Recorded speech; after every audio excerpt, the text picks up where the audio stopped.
welcome to a fresh episode of Chasing the Vision in partnership with Violand Management Associates and Exit Strategies. I am so excited that we're going into episode 9. The next couple of episodes are on some really fun topics. This one, we're talking about the exit ramp, and then stay tuned because episode 10, I got to tease it up now. We're talking about the struggles of being in a family run business and all the dynamics of that. So that's going to be a great episode. I'm really looking forward to it. But all right, so this episode is called Why It's Sometimes Good to Idle on Your Exit Ramp. That's what we're going to talk about. So JT from Exit Strategies and Tim Hull from Violand are both here with me. As always, welcome back, gentlemen. So JT, I'm going to toss it over to you to kick this one off and first explain what the exit ramp is. What does that mean? Well, thanks, Michelle. Always a pleasure to be here with the two of you. The exit ramp is a term I started using a couple of years ago, and it's this, in a simple sense, it's this phase and a timeline between when an owner decides to sell and actually sells. And it can be months, it can be years. And for many, many owners stare at this emotional threshold, and they can look at it for a long time because it's intimidating. They don't have the answers that they need, so they stare at it for quite some time. Once they decide to take that step, it's this emotional relief. And now they know that the decisions that are being made, the planning that's occurring, the systems and procedures that are put in place, there's real money and an ROI attached to this because they're now looking at this ultimate payout in a sale. And so it's a different focus. It's almost like they've got a different set of glasses on. Everything is done more deliberately and more intentionally. And quite frankly, it's emotionally easier for many once they've got answers in a plan. So that's what I call an exit ramp. Okay. Tim, what's your kind of take on this exit ramp scenario? Well, first I got to congratulate JT on this one because I first saw this term exit ramp when he introduced it a couple of years ago, and I looked at it and I went, "Wow, that is great marketing material."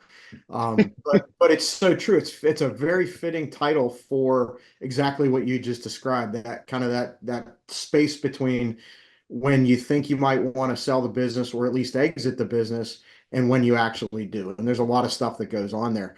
To me, if you can't relate to that as a business owner, I think everybody can relate to selling a house, and everybody thinks about selling a piece of real estate, and I got to fix the house up so I can put it on the market so it looks good for everybody. It's kind of like cleaning your house so your cleaners can come, right? Because you don't want to be embarrassed. And I can relate to that when my wife and I were younger, we didn't have two nickels to rub together. So we used real estate as a vehicle for, maybe building some semblance of wealth for ourselves. I was a little handy, and we would buy a house, fix it up, or at least make it presentable or do some upgrades and then sell it. And then we'd move on to the next one. And at some point, my wife looked at me and she says, I'd kind of like to enjoy these improvements that we're doing to our house someday. But there's a lot to be said for that. I mean, personally, I love the exit ramp thing. I don't necessarily agree with the JT. Maybe we get a little conflict in this episode going on, which is cool with the term idle, because I'm a fan of keeping the foot on the gas the whole time. So I think the more appropriate term to me at least would be put it on cruise control. That kind of that space where things are clipping along well, the company's performing well financially, all the indicators are moving in the right direction. And it's a time when you can keep the business moving forward at a steady pace, and you can start to realize the returns and the fruits of your labor that are in that period of time. So how long do you two view this term, the exit ramp? When I think of an exit ramp getting off a highway, that's a short period. But the exit ramp, in this sense, I'm thinking doesn't necessarily mean it's a short period. Your exit ramp, I'm guessing, could be very long, many, many years long. You just know what the ramp looks like. Is that right? Yeah, JT, you want to take that one? Sure. Yeah, I've been working with clients for 10, 12 years, Michelle. And Tim, I know you have too. And selling is always on their mind. They want to perfect their business. They want to get it as dialed in as possible. And other times, and this may not come across right, but other times people who call Tim or I, they're already at the end of their rope. And they call on late on a Friday. I get a lot of calls late on Friday when people are driving home. They've had a tough week. Somebody didn't show up. Somebody didn't get paid, and somebody quit, and they're done. And what happens is they've made the decision to sell. And by the way, can you sell it by next Friday? And it's like selling a good used Ford on Craigslist. It just doesn't work that way. And so that is the worst case scenario. They're already at the end of the rope and they've checked out. It's tough. But when you look at an exit ramp and it's, let's say longer than normal, and you plan for a longer exit ramp, decisions are better, planning is better, the outcomes are better. That ROI attached to it is wonderful. So it can be anywhere from 6 months on a really short cycle. And those are sometimes the people that call from hospital parking lots because they've got difficult news. And the other people who, the other end of the spectrum, they'll call and say, listen, I'm on a 6, 7, 8 year plan. And what do I need to do now to maximize my returns later? That's the best case scenario. So several months to many years, but we always say 3 to 5 years is pretty good. Okay. In some ways, JT, when you think about it like that, wouldn't it make sense for your objective to have a shorter exit ramp? If you do while you're on the road the right way, you get it's all contingent upon the business being ready to go. The worst case scenario, and we might get to this later, is that the owner is ready to go and the business isn't. So they've checked out, and you and I come along and say, we need to fix these 4 or 5 things. We can add another million or two to the business, and they don't have the chops for it. They just haven't planned on sticking around and fixing a couple things. So yes, a longer exit ramp is good, but if circumstances drive a decision that's got to happen fairly quickly, it's all about starting position. Some people start with that decision and their companies are a mess, and others start and they're pretty clean. They don't have to fix many things. So based on where you're at and what your planning and timelines are like, what you want your ultimate returns to be, that can drive the length of that ramp. Yeah. Okay, perfect. Okay, so in this series so far, we've talked about a lot of different things, including financials that JT, you were just touching on that, like having clean financials, teams and culture, the leadership, all of these different things, the owner. So how is that all starting to tie into kind of this exit ramp concept? Tim, you want to take it? Yeah, I can take that one. Sure. I mean, to me, we did talk about a lot just over the last, the first season of this podcast series, right, Michelle? Mm-hmm. And I think the objective shouldn't really be the exit ramp, but the objective should be using those variables of that criteria to create a good business. To me, that gives you the opportunity to take the exit ramp if you choose. If you want to keep going on down the road and wait for the next one, that's great. But to me, the objective shouldn't be the exit ramp. The objective should be using the variables to build a good business. That makes sense. JT, anything you want to add to that? Yeah, I would add a comment. It's, I could offer several stories here, but many times over the last several years, people have called and they are at the end of their rope. They're exhausted. And some owners don't know whether they're ready to sell or just exhausted. And I think you've heard me say that some just think selling is the best option. And many times I'll try to ask most clients, if we got you back down to 40 hours a week in strategic, would you sell? Oh no, then I wouldn't. I'd keep it for a while. Well, that's great. Let's start there before we just sort of get rid of the golden goose. And so if we can get them on a path, and this is, Tim, this is your and Viola's lane, but if we can get them on a path to where they get some quality of life back and get some sanity back, maybe they actually take a real vacation, spend a little more quality time with their spouse and kids, etc. I've got many clients who have put off selling because now they have a chance to enjoy their business again. Right. I think you hit the nail on the head there, JT. Yeah. I mean, our objective is to build an asset or a saleable asset that the owner doesn't have to sell. Maybe they want to sell by choice, but we've had plenty of clients that we've worked with, and we went through that period a few years ago where companies were soliciting other companies pretty regularly. And several of our clients approached, and many of them, it didn't make any sense for them to sell the business. That's right. The business was clipping along great. They were able to take those vacations you talked about. They were able to kind of manage from a distance with the business. They had great staff in place. They took buckets of cash to the bank every week. Yeah. In that case, if you're a relatively young individual, why would you sell? Yeah. Financially, it doesn't make any sense. For the offers that we were seeing, you just hold on to the business for another 3, 4, 5 years, and you got the same amount of money, if not more. And that's right. You still have the opportunity to sell it. So it's a pretty good deal when you got a business that's well run. Yeah, and I typically ask in the same vein. I ask clients, what is it that you want to do? and they'll say, "Oh, I invest in rentals, or I flip homes, or I work in real estate in various capacities." And if they're strategic in their business, the cash flow of the business allows them to sort of have this side hustle of real estate. And if that's where their passion is, they can keep a good pulse on the business and fulfill their real estate hobby on the side. And I think that's the best of both worlds, but they've got to have their business in order to do it. Mm-hmm.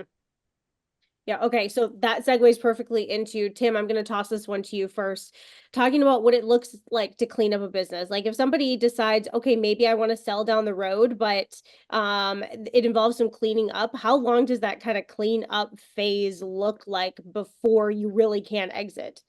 Yeah, well, Michelle, I hate the answer. It depends.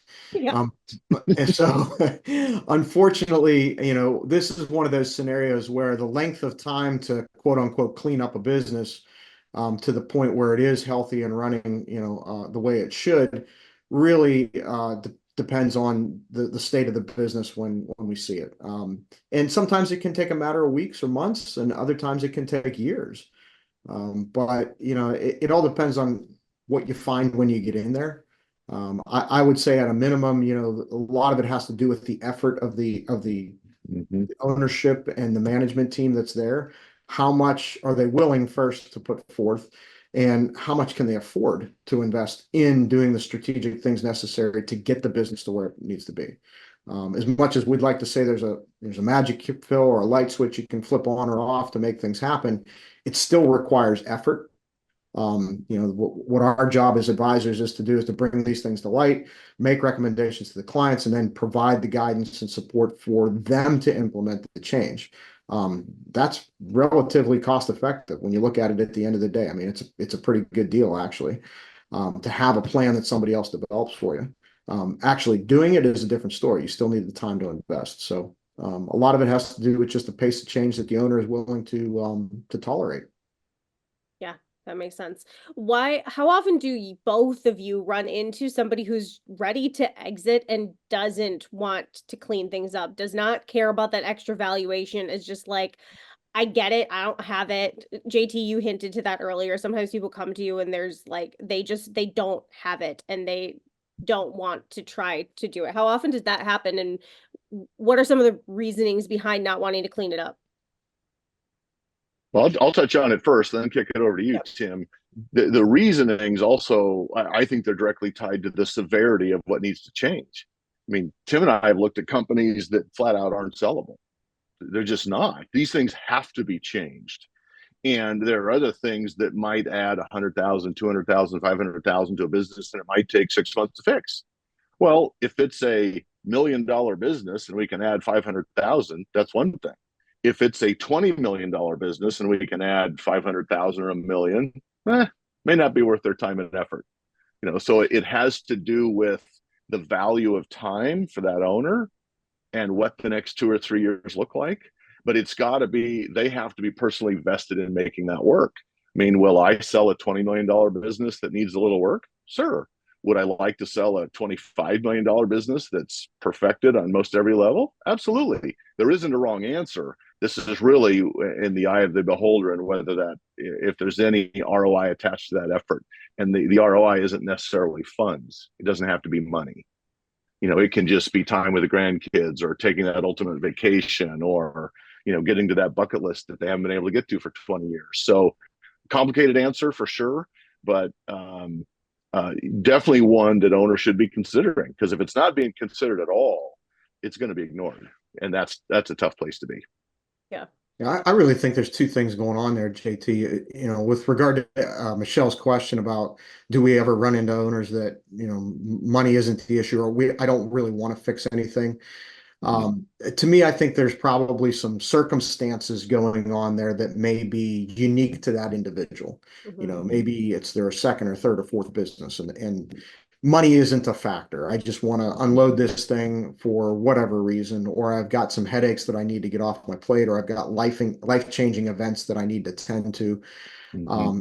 Those things are always going to happen, Michelle, but I'd like to believe that most business owners, at least the ones we deal with, they want to make that change. They want to realize some sort of maximum benefit when they hit the exit ramp, or whatever it is. But the other thing too that you mentioned too, JD, was interesting, was the ROI on the change. Like if I dump $50,000 or $100,000 into fixing this thing in my business, am I going to get 50, 100, $200,000 in a return? Does it make sense? And like go back to the real estate example, you can drop 40 or $50,000 on a new kitchen, but you're not going to get that out of the resale value of the house. That's not the point in remodeling a kitchen before you sell it. It's to attract more buyers, maybe sell it faster. I think the same holds true with a business too. If you've got significant issues, maybe in your client base or your financial, stuff, financials are an easy one because everybody needs financials to value a business. But if they look like crap, you may never get past the LOI stage in an offer because they look at the financials and go, I can't make heads or tails of these. So that's something that has to be made. You may drop $40,000 or $50,000, but you may keep 2 or 3 buyers at the table once you get there. So, Correct. I don't know if that's exactly what you were looking for, Michelle, but that's my 2 cents. It is. It is. So, I'm curious what you see as far like, do you ever find owners that are maybe even just scared to tackle kind of these changes that need to happen? Like, oh, this seems like too much work, or I don't really want to know how bad our financials are, maybe, or I don't want to clean up my team. Like, what are some of the big hurdles that you're seeing that really are holding owners back from taking meaningful action to move forward? Yeah, there's definitely a fear factor there. As a matter of fact, about a month or so ago, we send out surveys periodically to our clients just to judge some levels of engagement and performance improvement, that kind of thing. And one of the questions we ask is, do you feel that your business is in better shape now than it was when you first started working with us? Well, this client who I know sent the survey back and they checked no, it's not. And I was like, wow, what's going on there? So I dug into it a little bit further. But then in the comments, they had mentioned, you guys brought to light to me that I thought my business was in better shape than it was. And now that I'm looking at accurate information and analyzing data that's real and true, I realize that I'm not as good as I thought I was. So a lot of it has to do too with education, I believe. And our philosophy has been for years that education is a big piece of what we do. Fits nicely into our sustained profitable growth model, and ultimately it has to do with the what we call the executive development dynamic, which is the owner of the business. We find that when you educate the business owners, because they're all great at the trades, right? They came from some sort of technical background or knowledge, and they had a skill set that they were good at, but there were areas that they didn't understand. But if we arm them with that education to really understand what it means to interpret your numbers, run a business, those good things, fundamental things in business, it opens up a world of possibilities for them. They go, wow, I've got a long way to go here. So it makes things possible through education. Okay, that makes good sense. JT, anything you want to add to that? Anything that you find people are just the fear factor? What are they afraid of? Yeah, I know when Tim starts talking, I just start nodding my head yes, because I know what's coming out of his mouth is pretty accurate. So, in my world, yeah, there's a definite fear factor, and part of it can be ego. Some owners don't want to be told that they don't have answers, that they're not doing it right, that there could be a better way, especially after 10, 15, 20 years in the business. So some of that can be on an ego level. And that's just from 25 years now doing this. But from my seat, there's 2 real buckets that owners fall into. And one is that they're interested. They want to make change. They're interested in making change and they're interested in answers, but they never really quite find the time to do it. They're too busy being operators and employees of their business. And the second bucket is you move from interested to committed. And that committed bucket is I'm signing up for these classes. I'm calling JT. I'm calling Tim. I'm calling Violand. I need answers. I'm going to work with a consultant. Here's the challenges. They're working with their team. They're looking for a plan. And they lean on their advisors to collapse these timelines. If we're going to fix it, why fix it in 14 months when you might be able to do it in 2 or 3 or 4? And so there's real dollars attached to some of those decisions. So I know Tim and I won't speak for him. I'll just make an assumption that those owners who are committed to finding answers, they're easier to work with because they also want to implement. And you can quickly tell which ones are interested versus committed. And committed really gets you better outcomes all the way around. Yep. Okay, that makes good sense. So, okay, JT, I'm going to toss the next one to you because I want to, as we kind of close this episode out, zero in on what idling or cruise control means. If we're putting the cruise control on or we're idling, whichever your terminology is that you so choose on the exit Yep. ramp, what does that mean? So, JT, I'll toss that to you first. What does it mean if you're idling on your exit ramp? Well, Tim had some pretty mean words to say earlier about idling versus cruise control. So let me clarify. And I'm always up for a good debate, Tim. You know that. I know. But it idling to me isn't the business idling. The business has to move forward, and we know that it's got to make progress. It's got to continue. This is a rapidly changing industry. I mean, you look at the last 10 years; it's not even the same industry as it was. So the business has to move forward, definitely. The context I use that in is that the decision to sell is on idle. It's you're just sitting there idling as the business is moving. Your decision is on idle, and the benefit of that is once that you get the business where you want and you become in a strategic decision maker and you find a little joy and you're ready let me start over. The business is ready, but you're not quite ready. It's throwing off good money. You're working your real estate. You're doing these things. You're taking real vacations. There's no great incentive. When the time is right, these owners know. And it's a tremendous peace of mind for them to call and say, listen, we've been working with Phil and we've been talking to you for 3 years. I think we're going to be ready to go this fall. Any last minute tweaks or changes we need to do, but we're ready to go. That's very different than, oh my gosh, this life event happened. I need to sell. What do I have to do? We need it on the market inside of a month. It's got to be gone by the end of the year. The level of confidence and on the flip side, panic is totally different. So being prepared with a business is much different than individually being prepared. And having the business prepared doesn't mean it's for sale. It means you can sell at any time. And there's so many benefits that come from that. And I think we've covered many of those here. So, I think for the best quality of life moving forward, getting that business ready and then waiting to pull the ripcord personally, it's the best scenario all the way around. Is there a certain amount of time that you can set your cruise control or idle before you need to take it off of that again? Like, is it kind of an indefinite period, or is it like, no, after a little bit of doing this, we gotta keep moving? I'll address that first, and then, Tim, I'm anxious to hear your answer. But I've worked with owners for 10, 15 years that have continually been perfecting their business. Now, where that gets into trouble is they'll say, I'm going to call you this year. We're going to be on the market this fall. And I've had people tell me that for 6, 7, 8 years running. And there comes a point where that 3 to 5 year plan, it's close enough to think about, but it's far enough out that they don't have to address it. So it's in this no man's land of decision making. And I've told a few people over the years that you're likely never going to sell. They're late in their 70s, early 80s. They've been talking about selling, and after 8 or 10 years of planning and perfecting, they're probably not going to sell. They can't cross that threshold.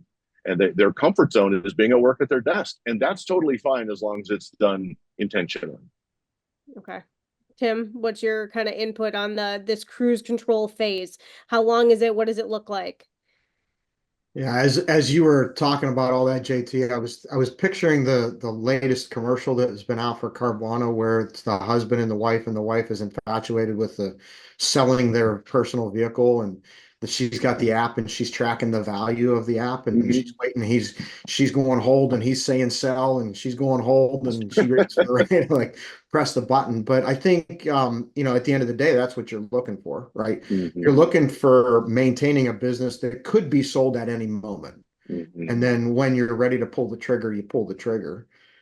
So, to me, keeping the foot on the gas pedal, but also a hand on the steering wheel is important. As far as kind of changing your approach to how you do business with an impending sale that may be down the road, at least in your future. The best deals, and JT, I don't know, I mean, you can disagree if you want, but the best deals that I've seen it isn't where the owners are saying, all right, we're not gonna pursue that strategic initiative, or we're not gonna continue business as normal because we're gonna sell. That doesn't really change anything until you get into the due diligence period. So when That's you've right. accepted an offer and you're waiting to close, yeah, you might not buy some assets, you may not do some things that you would typically do at the request of the buyer, but the good deals that come down the pike are the ones where the owners, they still have their foot on the gas pedal and one hand on the steering wheel. Yep, that's exactly correct. Cruise control. Adaptive cruise control to new car. And adaptive cruise control. There you go. I don't Love like it. adaptive cruise control because then you end up going really slow and don't realize it because the car is Yeah. anyway. Be careful of the adaptive cruise control. Mhm. Okay, anything else that either of you want to add on this kind of this exit ramp mentality before we jump into talking about family and family business? I'm good. Can't I wait. think we've covered it. Okay, thank you, gentlemen. See you on the next episode. Thanks, Michelle.